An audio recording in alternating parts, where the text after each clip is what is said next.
I hate to be the one to break it to you, but that girl at work that you are fawning over, that you think is so cool, and you just are so happy to see her on like every shift, and you think she's great, she's probably in competition with you, honestly. She's probably in competition with you, and of course, this is not gender specific, so don't think that I'm only referring to women when I talk about this. But obviously, my channel is for the girls, so I have to put us front and center. But yeah, she's not like a fan of you. I mean, she is actually, which is why she probably copies everything that you do. It's probably why she's always secretly competing with you, etc., etc.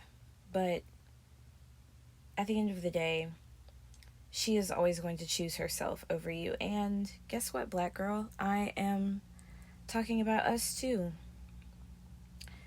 When you are in a space with other black women, unless you two have an understanding that, you know, you guys have a common goal and you're going to work together to achieve that goal,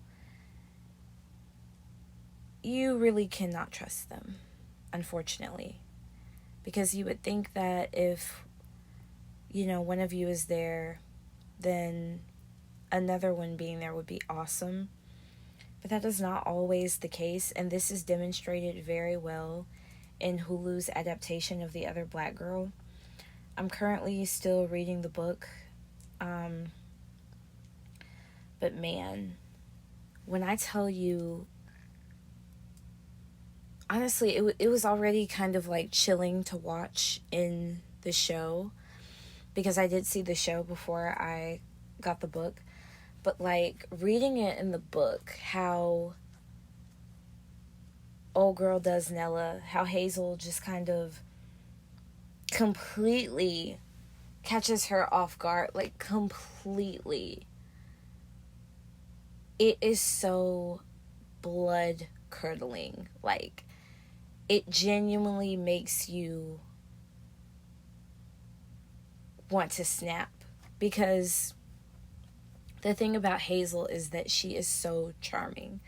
She is so charming, and everyone likes her, and everyone has made this like collective effort to see her as being this like great asset to the company, and she's a fresh face, and you know, she's a force to be reckoned with, or whatever.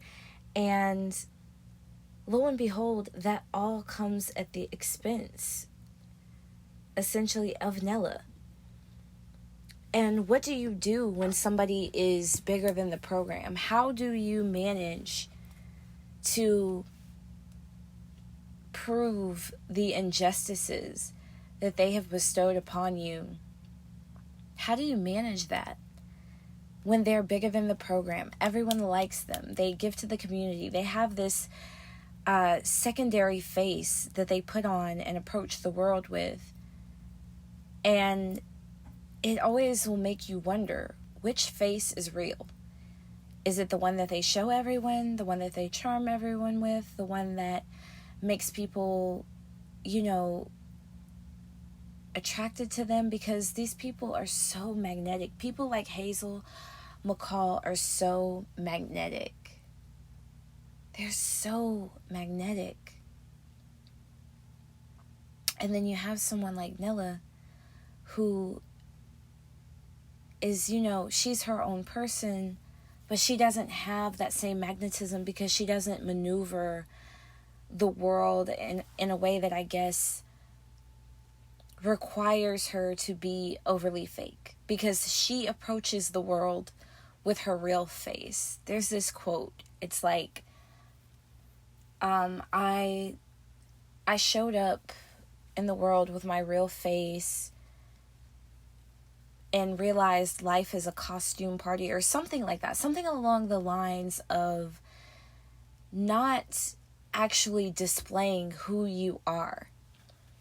And I think that it would benefit many of us, especially in the workplace, especially in the workplace, to take that approach, because the world really is a stage, right?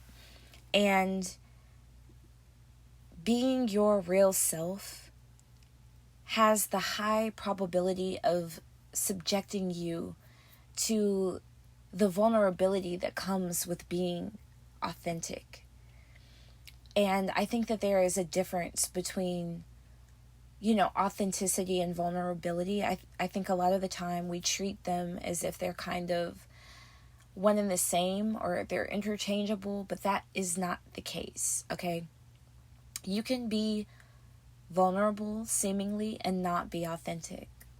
Or you can be authentic without necessarily being vulnerable. Or you can have a,